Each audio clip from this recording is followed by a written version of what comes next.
Coming up on The Arts Connection. It's called The Wall, The Box, or Walking in the Wind. They're all signature moves performed in mime. Now, I don't do it so well, but we have someone who does, an Orlando mime named Nicholas J., and he's giving us a few tricks of the trade. Imagine a world of silence where a story is told only through the art of expression. Nicholas J., a mime artist from Orlando, lives in that world every day, a world where no words are spoken, where it's what you do and not what you say that matters. That's how we have the biggest impact on the people. Nicholas is making his impact through mime. I always wanted to travel in different planets, to be astronaut, and through the art and through the mime, into the theater, I decided to create my own planet where I can travel and do whatever I want. And right now, what he wants is to bring mime to the movies with the Marionette, a short film made right here in Orlando. It's already a hit, winning several awards.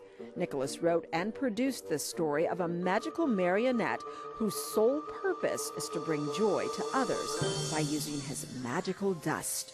And true to the spirit of mime, it has not one word of dialogue. Marionette, it's a completely pantomime movie, and I don't use the white face. What you have is the puppet on the strings and the 9-foot-tall kid, and they do the mime. It's a story who teaches you tolerance, friendship, respect the differences. It's a story with actually no words, and everything is through the acting, through the storyline, and through the emotion. His new movie might be how mime reaches audiences in the 21st century. But Nicholas J. says the art form dates back thousands of years before the caveman developed a voice. When they were going to hunting, they had the ceremonies. So with their body, with their emotions, with their things, they were doing the different movements, so they were expressing themselves.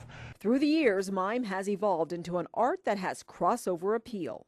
And today we see the art of mime in anywhere, like in the dance, in performing arts, in theater. The mime can go in many different directions.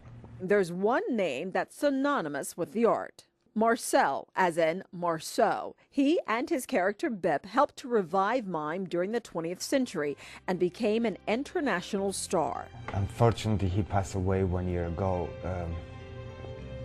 But Marcel Marceau, he was still more than 80 years old and still on stage and still working. It's known fact that Michael Jackson actually worked with Marcel Marceau. And so did Nicholas J. Marceau was his idol, teacher, and friend. So much memories too. I'm one of the lucky guys who had the chance. Everything I know is because of Marcel Marceau. He got the chance to study with Marceau in France after leaving his birthplace in the former Soviet Republic of Georgia. Nicholas J. was only 16, but he wanted to follow his dream of being an actor against his parents' wishes, and his talent won him a full scholarship to Marceau's Mime Academy. Through Marceau, Nicholas learned that mime involves intense commitment and physical training. Every day you have a specific exercise, and it will take you at least 3 to 5 years minimum to really adapt that technique and start using. Exercises that train you to start using your body to perform movements like this without a prop. Stand up. Stand up.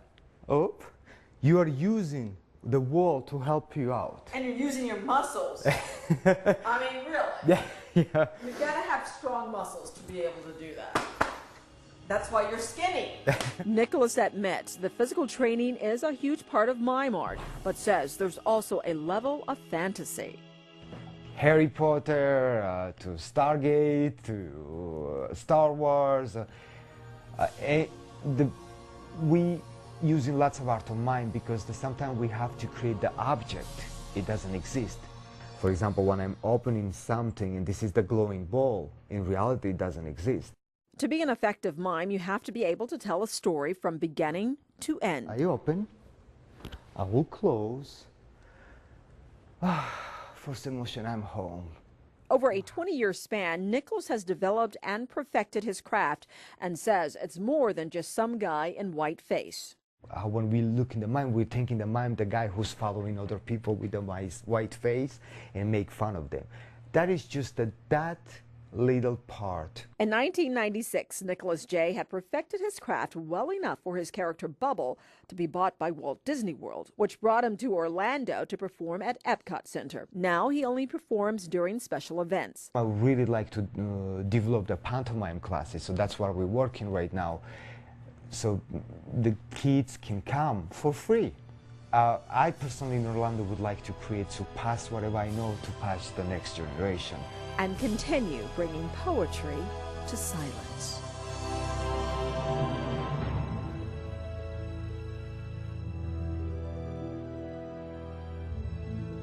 Nicholas J. is working on a stage production of Marionette, which will premiere in March in the city of Love, Paris, France. So you'll want to stay tuned for that. If you want more information on the movie Marionette, simply log on to the links at our website.